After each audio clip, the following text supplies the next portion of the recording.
Hey there. Have you ever received a birthday gift that completely changed everything? This story is about love, trust, and how sometimes the most unexpected surprises come from the person who knows you best. Want to know what my husband planned for my 33rd birthday? But before I tell you, I need your support with this one. Opening up about moments like these takes courage, but your presence makes it easier. If you want to be part of my journey of unexpected surprises, hit that subscribe button. Let's discover these special stories together. Turning 33 wasn't something I had been particularly excited about. Birthdays in your 30s feel different. They're quieter, less about parties, and more about gentle reminders that life keeps moving whether you're ready or not. But Marcus, he was determined to make it meaningful. Marcus was my steady place, my calm in a world that often felt too loud. We met years ago, me always lost in my work, and him with that bright smile that made even the hardest days feel lighter. He had a way of making everything seem easier, even when life wasn't simple. Our marriage had been good, really good, honestly. Sure, we had our routines just like everyone. Saturday mornings meant coffee and warm toast. Sunday evenings were for watching old shows together. And our closeness? Well, it wasn't as lively as it once was. But I didn't mind. Not really. It's not that I didn't miss those exciting moments, the breathless energy we had when we were younger. But I always believed love becomes deeper over time, trading quick sparks for something calmer, more comforting. And Marcus was worth that, as honesty. His gentle nature, the way he always seemed to understand me even before I spoke. If you asked me how I felt about him, I'd say it simply, I adored him. Marcus was the kind of man who left little notes reminding me to stay strong. He still opened doors for me after years of being together. And when he said, I care about you, it wasn't just a habit. It was something he lived every day. We had built a life together, one that wasn't flashy or dramatic, but was steady and ours. He was the person I could sit in silence with, knowing everything was okay. Still, there were moments when I wondered if he missed the way we used to be. The energy, the surprises. I'd catch him looking at me sometimes, his eyes soft like he was remembering something. But he never said a word, never pushed. Are you happy? I once asked him, lying beside him after another quiet evening. With you? Always, he whispered, kissing my forehead, and I believed him. When Marcus started dropping hints about my birthday gift, I didn't overthink it. He was always thoughtful about celebrations, planning small surprises or taking me on peaceful weekend trips. This one's different, he said one night, his eyes glowing with excitement. You'll never guess. Is it a puppy? I teased, laughing when he shook his head.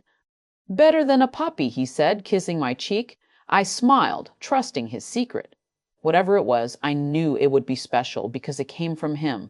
When my birthday finally arrived, Marcus was practically shining with excitement. He took me to my favorite little restaurant, a cozy place with soft lights and the best handmade pasta.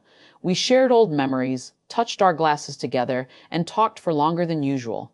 He looked at me the way he used to, like I was the only person who mattered. For a moment, I forgot about routines and time passing. It was just us, and it felt right. Ready for your gift? He asked as we walked to the car. I raised a brow. You're not giving it to me here. He grinned, shaking his head. Nope, it's waiting at home. The way he said it made my stomach flutter with curiosity and something else, something warm and nervous. When we got home, Marcus held my hand and led me upstairs to our room. His excitement made me laugh as he gently told me to close my eyes. Keep them shut, he said softly, his hands resting on my shoulders as he guided me forward. I heard the door click behind us, then silence, thick and still. Okay, he whispered, his voice gentler. Open your eyes. When I did, it took a moment for my mind to catch up. A man I didn't know stood near the bed. He wasn't threatening, just calm, composed, and dressed neatly, like someone invited but unexpected. I stared in confusion. Marcus, what is this? I asked, my voice barely steady. Marcus stepped closer, holding my hands carefully. I know this is surprising, he said softly, but I wanted to do something different, something meaningful for you. I blinked, trying to understand. I don't know what you mean. I've seen the way you look at our life sometimes, he continued, his voice warm but vulnerable. I know things feel quieter now, and I love you more than anything.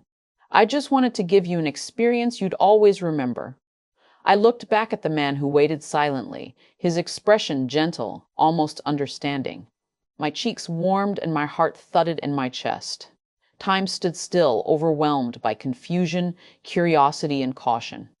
Marcus's words echoed in my head. I just want you to feel seen again. But Marcus, I whispered, my voice shaking, this doesn't feel like us. I've never. He touched my shoulder gently, cutting me off. I know, he said. I'm not asking for anything except that you listen. If it feels wrong, we stop. But you deserve to feel appreciated again. His eyes searched mine, filled with trust and hope. I turned to the stranger. His eyes were warm, patient, like he understood my hesitation.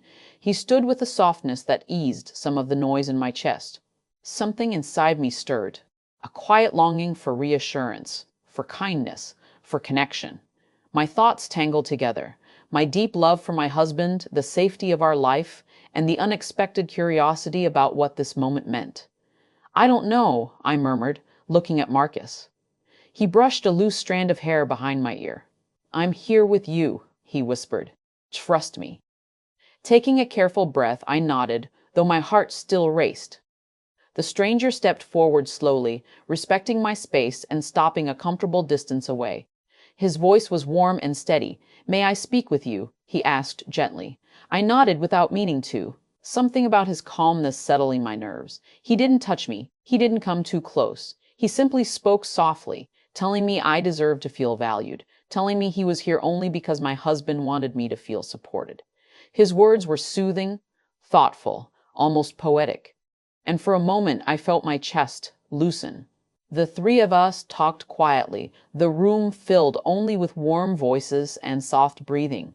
Marcus stayed close, his hand lightly brushing mine, reminding me I wasn't alone. The stranger shared encouraging words, his tone comforting, like he was trying to help me rediscover parts of myself I had forgotten. Marcus's voice stayed steady, full of affection and pride. You're incredible, he whispered. You've always been. He leaned close, his forehead resting gently against mine, his breath warm with emotion. The stranger spoke with calm admiration, describing strength in me I didn't always see, my kindness, my patience, my resilience. It felt strange but uplifting. Hearing such gentle words from two people looking at me with so much respect, the room filled with a kind of energy I could only describe as emotional warmth, not physical, not passionate, just deeply connective, like someone had opened a window in a stuffy room, letting fresh air in. Marcus's hand slid into mine, his touch soft and grounding. I'm right here, he murmured. You're never alone. His words brought tears to my eyes. The stranger spoke again, his voice quiet and sincere, reminding me that I was still vibrant, still worthy, still strong. The atmosphere grew thicker, but in a peaceful way. Every sound seemed louder, the rustle of the sheets beneath my legs, the soft hum of the night outside, the steady rhythm of our breaths. The stranger encouraged me to speak about my fears, my doubts, my hopes, and I found myself opening up, saying things I hadn't said out loud in years. Marcus listened with quiet intensity, his eyes shining with love and relief. You're beautiful, he whispered, not about looks, but about who you are. His words settled deep inside me. The stranger added gentle praise, nothing bold, nothing forward, just kind, thoughtful observations that made me feel seen in a new way. Together, they created a balance of warmth and comfort that wrapped around me like a soft blanket. The room felt alive with emotion, every breath, every word weaving into something powerful and strangely healing. When everything reached its quiet peak, a sense of release washed over me, not dramatic, just peaceful, like letting go of a breath you didn't know you'd been holding. The three of us fell silent, sitting together in the soft afterglow of shared honesty. When I woke the next morning, Marcus's arm was around me, his warmth steady and familiar. The stranger was gone, leaving behind only the memory of the conversations we shared. As I stared at the ceiling, I felt a mix of emotions, gratitude, calmness, and a surprising sense of renewal. Marcus stirred, his eyes meeting mine with a soft smile. Happy birthday, he whispered, kissing my forehead. Best one yet, I said quietly, and I meant it. So, was my husband's gift too unexpected, or was it exactly what we needed? I'd love to hear your thoughts in the comments, and if this story touched your heart, don't forget to like and subscribe. I have so many more surprising stories to share. Until next time.